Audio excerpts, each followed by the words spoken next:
Oui, en fait, pour l'essentiel, dans le centre d'Alger, et notamment autour de la Grande Poste, qui est le lieu géométrique de la contestation populaire. Ce matin, donc, des centaines de manifestants ont voulu forcer les passages de la police pour y arriver, pour aller protester.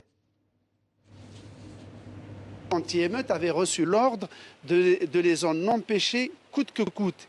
Il y a eu quelques échauffourées brèves, assez violentes, mais les manifestants n'ont pas pu accéder à ce lieu, comme si la volonté des autorités du moment était d'empêcher que dans ce jour J, il y ait des couacs, où il y ait des protestations visibles, surtout que la presse internationale est concentrée justement dans ces lieux-là. La tension continue, il y a un hélicoptère qui survole la ville en permanence. Dans le reste du pays, jusqu'à plus ample informé, et sous réserve d'inventaire, les 60 000 ou plus de 60 000 bureaux de vote sont ouverts. La télévision d'État montre des dizaines de votants enthousiastes qui viennent devant les caméras, disent combien ce geste leur importe et combien il est important de doter l'Algérie d'un président.